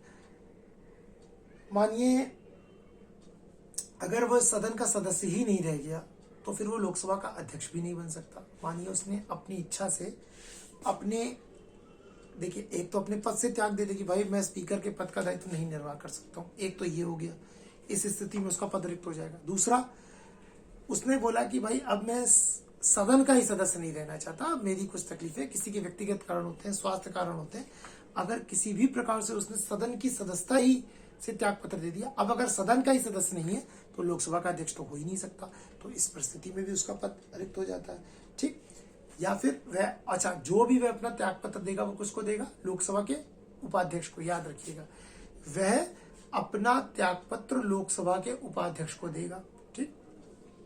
तीसरी चीज, अब अगर लोकसभा के सदस्य को हटाना है, ठीक, तो जितने भी लोकसभा के सदस्य हैं वो जो है एक बहुमत से संकल्प पारित करके उसको हटा सकते हैं, है ना। लेकिन ऐसे में उसको हटाने के लिए कम से कम 14 दिन पहले उसको सूचना देनी पड़ेगी, ठीक। लेकिन एक क्लॉज और समझिएगा, अब मानिए लोकसभा के पहले अध्यक्ष थे जीवी मावलंकर जी, ठीक, उन्हीं के खिलाफ प्रस्ताव पारित हो गया था उनको हटाने का। किसको? लोकसभा के अध्यक्ष को हटाने का, ठीक। हालांकि वो पारित नहीं हो सका था, मतलब, लेकिन उनके खिलाफ आ गया था प्रस्ताव उनको हटाने का। अब देखिए, अगर लोकसभा के अध्यक्ष को माननीय सदस्यों ने बोला कि ये जो है अपने कर्तव्यों का निर्वहन सही से नहीं कर रहे हैं, सदस्यों ने मेजॉरिटी से, हालांकि देखिए पॉसिबल नहीं है ऐसा। अब हैरानी की बात यह है कि जीवी मावलंकर जी को लोकसभा का अध्यक्ष किसने बनाया होगा? सत्तारूढ़ दल ने, समझिए। लेकिन उस समय की गरिमा समझिए आप राजनीति की कितनी बड़ी गरिमा थी कि जब जो व्यक्ति को राज्यसभा का सॉरी लोकसभा का अध्यक्ष बनाया गया जीवी मावलंकर जी को, तो जाहिर सी बात है उसमें कांग्रेस पार्टी होगी, तो कांग्रेस पार्टी ही के उससे होगी, क्योंकि देश आजाद हुआ था तो कांग्रेसी पार्टी थी समझ लीजिए एक तरह से, जिसको मतलब एक तरह से छोटे मोटे दल थे लेकिन बहुमत सिर्फ कांग्रेसी पार्टी का होता था, एक तरफा चुनाव होता था उसमें, तो समझ लीजिए। तो कांग्रेस पार्टी सत्ता में आई तो कांग्रेस पार्टी के लोकसभा अध्यक्ष होंगे। अब मेजॉरिटी किसकी होगी संसद में, लोकसभा में? कांग्रेस पार्टी की, और वही अपने ही चुने हुए अध्यक्ष के खिलाफ लेकर आए अविश्वास। तो उस समय चीजें भी थी, ठीक। अच्छा, लेकिन जब लोकसभा के अध्यक्ष को हटाने के लिए अगर आप संकल्प पारित मतलब विचाराधीन है, भाई रख दिया गया, ठीक, ऐसे नहीं हो जाएगा, कम से कम 50 लोग को उस पर हस्ताक्षर करना होता है, ठीक। और मानिए संकल्प रख दिया गया, भाई उनको हटाने का विचाराधीन है, ठीक। अब इसका मतलब ये नहीं है कि वो कोई बोल नहीं सकते या कार्रवाई में भाग नहीं ले सकते, वो लोकसभा के अध्यक्ष के खिलाफ आता है, ठीक। पर एज अ लोकसभा सदस्य वो इस प्रक्रिया में यानी इस कार्रवाई में भाग भी ले सकते हैं और उन्हें बोलने का भी अधिकार है, लेकिन सिर्फ किसका अधिकार नहीं है? मत देने का, वोट देने का उनका राइट नहीं है। लेकिन अगर मानिए ऐसी स्थिति में यानी लोकसभा के अध्यक्ष को हटाने के लिए वोटिंग चल रही है और अगर वोट बराबर हो गए तो कास्टिंग वोट देने का अधिकार है, ठीक। कास्टिंग वोट देने का अधिकार स्पीकर के पास है ना। ये याद रखिए, लोकसभा का अध्यक्ष कभी भी सामान्य परिस्थितियों में वोट नहीं देते हैं। लोकसभा के जो स्पीकर हैं, अध्यक्ष हैं, कभी भी सामान्य परिस्थितियों में वोटिंग नहीं करते हैं। वो तभी वोट देते हैं जब किसी विधेयक पर या किसी मत पर सदन बराबर बराबर बट गया हो, ठीक। मानिए टोटल 545 मेंबर्स हैं, ठीक, कितने? 545। अब 272 एक तरफ, 272 एक तरफ, आप सोचिए कितने हो गए? 544 मेंबर्स। 272 ने यस में वोट दिया किसी बिल के, 272 ने नो में दिया। अब हो गया सदन इक्वली डिवाइड। अब यहां आ जाती है कास्टिंग वोट की बात। कास्टिंग वोट स्पीकर कर सकते हैं। अब ये जहां पर भी स्पीकर का वोट जाएगा यानी लोकसभा के अध्यक्ष का, अगर यस में गया तो यस वाले जीत जाएंगे, बिल पारित हो जाएगा, नो में गया तो बिल गिर जाएगा, ठीक। तो स्पीकर नॉर्मल परिस्थिति में भी वोट नहीं दे सकते, लेकिन कास्टिंग वोट देने का उनको अधिकार प्राप्त है, ठीक। चलिए अब हम बात करते हैं कि लोकसभा के अध्यक्ष के कार्य क्या क्या है, ठीक। उनकी शक्तियां क्या क्या है, उनके कार्य क्या क्या है, ठीक। शक्ति तो बहुत है भाई, है ना। उनका स्थान भी बड़ा उच्च है। स्थान कैसे उच्च है आप समझिए, प्रोटोकॉल में उनका स्थान काफी ऊपर है। वो प्रोटोकॉल के सिस्टम में 7वें नंबर पे है, क्वेश्चन आ चुका है। भारत के चीफ जस्टिस ऑफ इंडिया के साथ, भारत के सीजेआई के साथ 7वें नंबर पर है लोकसभा के अध्यक्ष। स्पीकर का प्रोटोकॉल में 7वां नंबर है। बहुत बार क्वेश्चन आया, याद रखिएगा, किसके साथ? सीजेआई के साथ। वह समझ लीजिए राष्ट्रपति, उपराष्ट्रपति, प्रधानमंत्री और आपके और जो वरिष्ठ पूर्व प्रधानमंत्री, पूर्व राष्ट्रपति, ये सब तो 7वें नंबर पे आ जाते हैं। तो सोचिए कितना महत्वपूर्ण पद है। प्रोटोकॉल में 7वें नंबर पर जो है उनका वो है। यानी कि अगर आप सरल भाषा में समझ लीजिए तो अगर वर्तमान संसद उसमें बात हो जाए मंत्रिपरिषद में, तो वो प्रधानमंत्री और उप प्रधानमंत्री हैं अगर हैं तो। जैसे इसमें तो नहीं है, कभी उप प्रधानमंत्री का पद बनाया जाता था, है ना। तो अगर प्रधानमंत्री, उप प्रधानमंत्री के बाद सबसे शक्तिशाली पद होता है, प्रोटोकॉल में सबसे ऊपर है, ये कैबिनेट मिनिस्टर से भी ऊपर है। तो आप समझ लीजिए प्रोटोकॉल के सबसे बड़ा महत्वपूर्ण पद है। सोचिए प्रधानमंत्री, उप प्रधानमंत्री के बाद इनका नंबर आएगा। अगर आप सिर्फ प्राइम मिनिस्टर और उनकी काउंसिल ऑफ मिनिस्टर की बात कर लें तो इतना शक्तिशाली पद हो जाता है। आइए कुछ इनकी भूमिका और इनके कार्यों पर जो है चर्चा कर लेते हैं। तो जैसे हमने देखा लोकसभा के अध्यक्ष का पहला कार्य क्या है भाई? वो सदन की कार्रवाई और संचालन के लिए वो नियम और विधियां बना सकते हैं। इसके अलावा यही उनका प्राइमरी ड्यूटी है, क्या कि लोकसभा के सदन को कैसे चलाया जाए। ठीक, वो नीतियां, विधि, लॉ बना सकते हैं। लॉ मतलब जैसे मानिए सदन को चलाना है, सदन को चलाने की जिम्मेदारी उनकी, ये उनका नैतिक दायित्व है। तो ऐसी परिस्थिति में वो क्या करते हैं, सदन के सारी पार्टी के लोगों को ऑल पार्टी मीटिंग होती है, खुद बुलाते हैं वो। कब?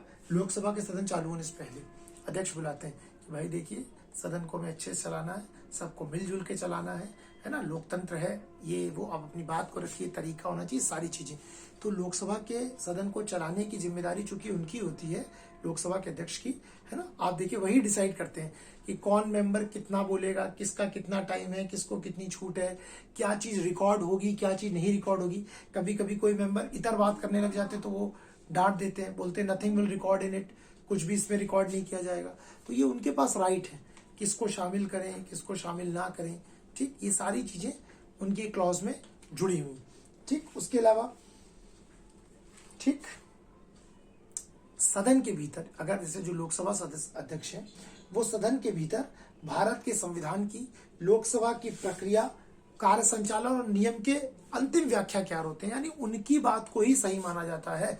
सब बात बोलेंगे लेकिन अगर फाइनल डिसीजन आएगा, ठीक, सदन के अंदर की बात मैं कर रहा हूं, फिर ध्यान दीजिएगा, सदन के अंदर की में लोकसभा, भारत के संविधान की व्याख्या, लोकसभा के नियम संचालन प्रक्रिया, इन सब का वह अंतिम व्याख्याकार होता है।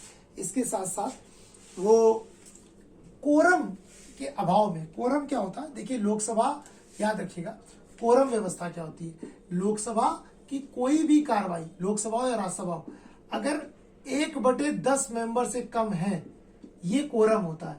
यानी अगर किसी भी बैठक को स्टार्ट करना है तो कम से कम 1/10 सदस्य तो हुई, यानी 545 का 1/10 आप निकालोगे तो 54.5 आएगा। इट मीन्स 55 सदस्य, 55 मेंबर। 55 मेंबर तो लोकसभा की बैठक के लिए होने ही चाहिए, राज्यसभा के लिए 25 आएगा, आप निकालोगे तो 1/10 में। तो भाई कम से कम 55 सदस्य तो होने ही चाहिए। अगर 55 सदस्य नहीं है तो लोकसभा की कोई बैठक स्टार्ट नहीं हो सकती, सदन की कार्रवाई स्टार्ट ही नहीं हो सकती अगर 55 सदस्य कम है। 55 सदस्य होंगे तभी बैठक स्टार्ट होगी, अगर नहीं है तो फिर वो लोकसभा की सदस्यता मतलब जो बैठक को भंग कर सकता है, बोलेगा भाई जब तक कोरम नहीं होगा तब तक बैठक नहीं हो सकती। इसके अलावा मैंने आपको बताया समान स्थिति में तो मत दे नहीं सकता, परंतु अगर मत बराबरी की स्थिति में तो वोटिंग, कास्टिंग वोट वो दे सकता है। यही चीज उसके खुद के उसमें भी होती है कि जब लोकसभा के अध्यक्ष के खिलाफ संकल्प विचाराधीन हो उसको हटाने का, तो भी वो संविधान की कार्रवाई में भाग ले सकता है, जो है पीठ पे नहीं बैठेगा बस, ठीक, भाग ले सकता है, बोल सकता है और निर्णायक स्थिति में वोट भी दे सकता है। ठीक, तो इसके पास राइट है। बाकी सबसे इंपॉर्टेंट चीज, वो दोनों सदनों की ज्वाइंट मीटिंग की अध्यक्षता करता है। ज्वाइंट मीटिंग क्या होता है? आर्टिकल 108 में, अनुच्छेद 108 में ज्वाइंट मीटिंग की बात की गई है। ठीक, ज्वाइंट मीटिंग होती है अगर संसद के दोनों सदनों में कोई मतभेद हो। मतभेद मतलब क्या होता है? मानिए एक सदन ने किसी बिल को पास किया और दूसरे सदन ने उसको रिजेक्ट कर दिया, उसके संशोधनों को नहीं माना या उस बिल को 6 महीने तक रोक लिया, तो ऐसा माना जाता है कि संसद के दोनों सदनों में मतभेद की स्थिति है।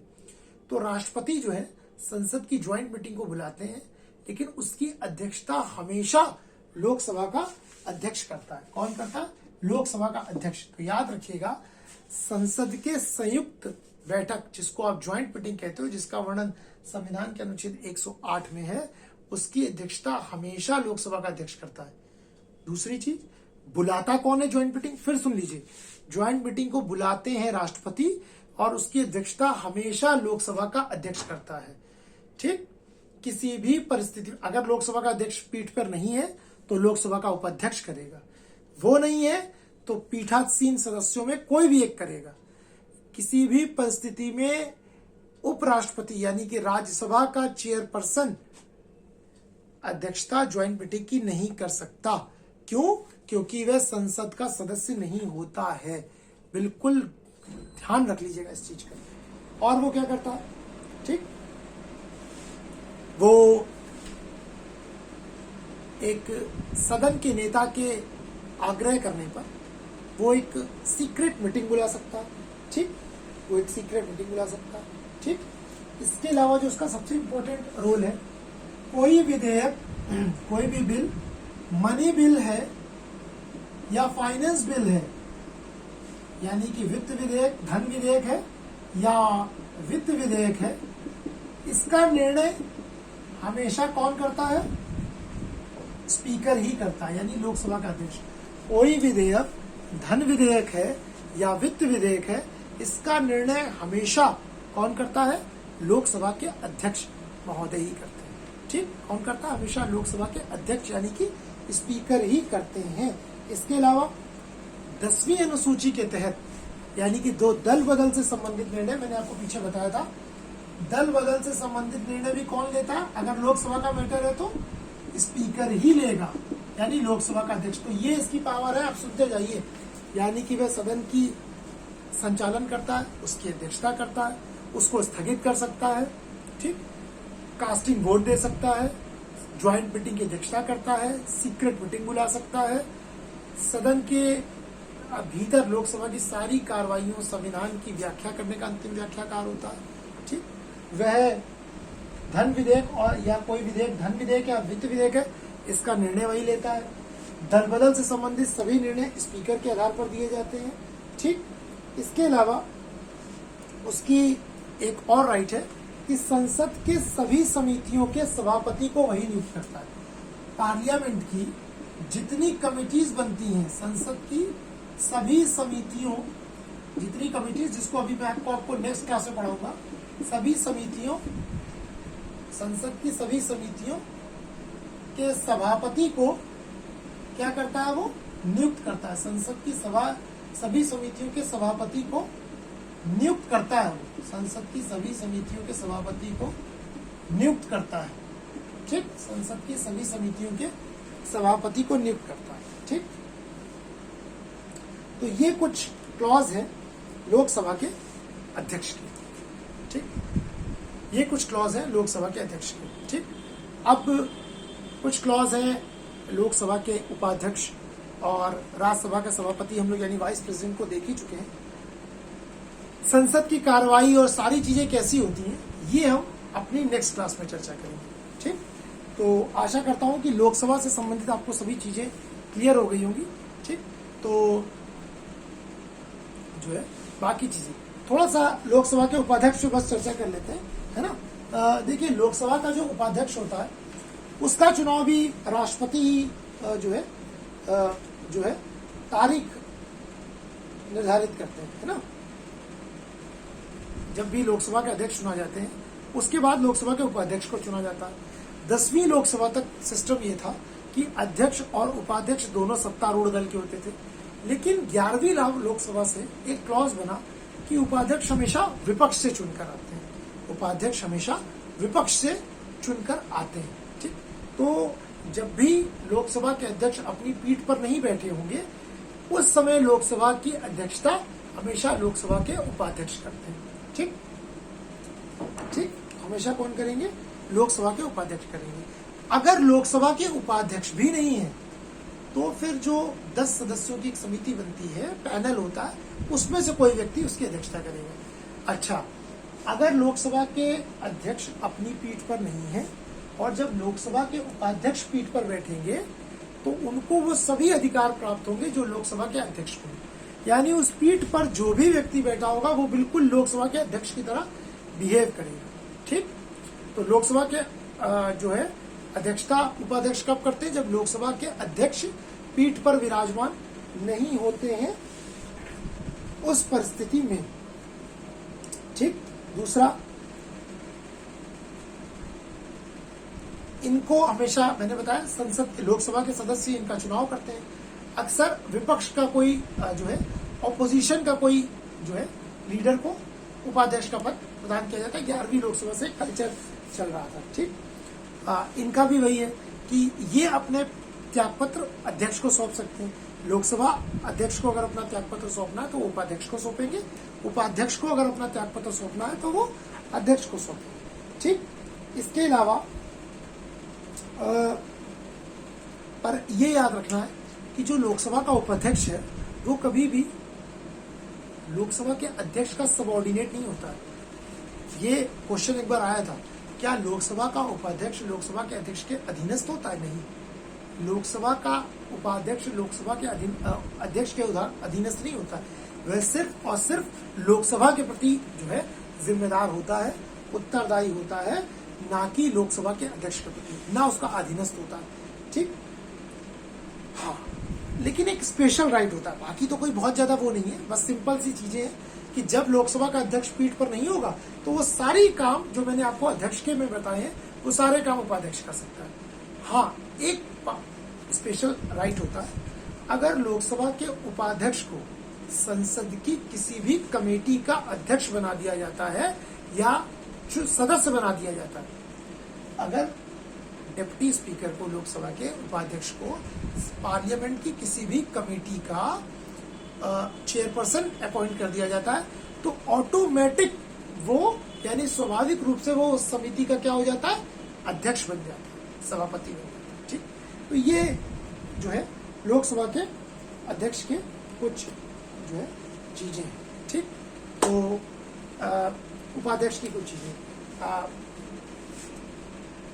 पहले जो कुछ फैक्चुअल चीजें, तो कंसेप्चुअल चीजें हुई, कुछ हल्की सी फैक्चुअल चीजों को भी हम देख लेते हैं। जैसे जो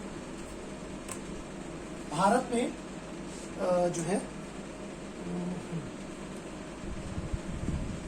स्पीकर का जो पद है, यानी कि लोकसभा के जो अध्यक्ष का पद है, सबसे पहले 1921 में फ्रेडरिक व्हाइट को स्पीकर चुना गया था ना। भाई देखिए, फैक्चुअल भी हमको समझना है, तो हमने सारी चीजें अपनी कंसेप्चुअल समझ ली। फैक्चुअल में क्या है, भारत में 1921 में पहले स्पीकर कौन बने? Frederick white.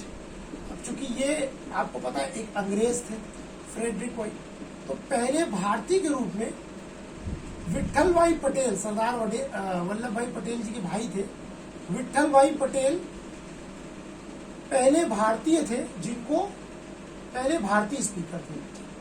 पहले भारतीय से मतलब है, अगर क्वेश्चन को दो प्रकार से समझिए, अगर पूछा जाएगा भारत का पहला स्पीकर तो फ्रेडरिक व्हाइट, पहला भारतीय जो लोकसभा यानी कि स्पीकर के रूप में चुना गया तो फिर विट्ठल भाई पटेल। ठीक, पहला भारत के पहले स्पीकर तो फ्रेडरिक व्हाइट, पहले भारतीय जो स्पीकर के रूप में नियुक्त हुए तो विट्ठल भाई पटेल। आजादी के पश्चात भारत के पहले स्पीकर तो वो थे जीवी मावलंकर। कौन थे? जीवी मावलंकर। यानी जब देश आजाद हुआ तो पहले स्पीकर कौन बने? जीवी मावलंकर, गणेश वासुदेव मावलंकर। ठीक, वर्तमान में ओम बिरला जी चल रहे हैं, है ना, आपके लोकसभा के स्पीकर। कुछ ऐसे लोग भी रहे हैं जो दो बार लोकसभा के स्पीकर रहे हैं, यानी कि लोकसभा के अध्यक्ष रहे हैं 2 बार। कौन है ऐसे लोग? तो सबसे जो पहला नाम है वो है अनंत शयनम अय्यंगार। ये लोकसभा के पहले उपाध्यक्ष भी थे स्वतंत्र भारत के, है अनंत शयनम अय्यंगार। अनंत, ये ड्राफ्टिंग कमेटी के सदस्य भी थे, अनंत शयनम अय्यंगार। ये 2 बार लोकसभा के स्पीकर रहे हैं और लोकसभा के पहले उपाध्यक्ष भी थे अनंत शयनम अय्यंगार। ठीक, तो अनंत शयनम अय्यंगार ये 2 बार लोकसभा के जो है स्पीकर रहे। नीलम संजीवा रेड्डी, नाम सुना होगा इनका, ये उपाध्यक्ष भी रहे, अध्यक्ष भी रहे और ये भारत के राष्ट्रपति भी बने और निर्विरोध राष्ट्रपति बने। इतनी सारी चीजें, नीलम संजीवा रेड्डी। ठीक, अगला नाम है गुरुदयाल सिंह ढिल्लो, GS ढिल्लो, गुरुदयाल सिंह ढिल्लो। तो अनंत शयनम अय्यंगार, नीलम संजीवा रेड्डी, गुरुदयाल सिंह ढिल्लो, बलराम जाखड़ और JMC बालयोगी। ये 5 लोग ऐसे रहे हैं जो 2 बार जो है लोकसभा के स्पीकर बने हैं। ठीक, अनंत शयनम अय्यंगार, नीलम संजीवा रेड्डी, GS ढिल्लो, बलराम जाखड़ और JMC बालयोगी।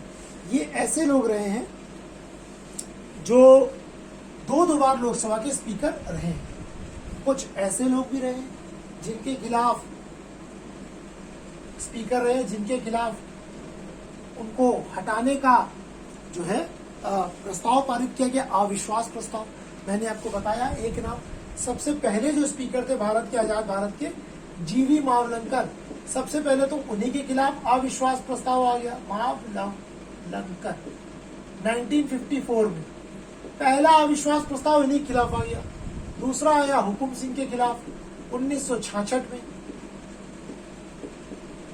तीसरा आया बलराम जाखड़ के खिलाफ 1988 में।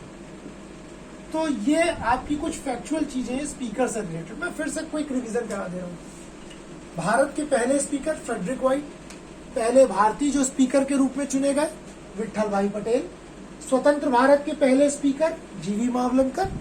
ऐसे व्यक्ति जो 2 बार लोकसभा के स्पीकर बने 5 लोग, अनंत शनम अयंगर, नीलम संजीवा रेड्डी, जीएस ढिल्लो, बलराम जाखड़, जेएमसी बालियोगी। 3 लोग जिनके खिलाफ अविश्वास प्रस्ताव लाए गए, 3 लोग जिनके खिलाफ अविश्वास प्रस्ताव लाए गए, जीवी मावलंकर 1954, हुकुम सिंह और बलराम जाखड़।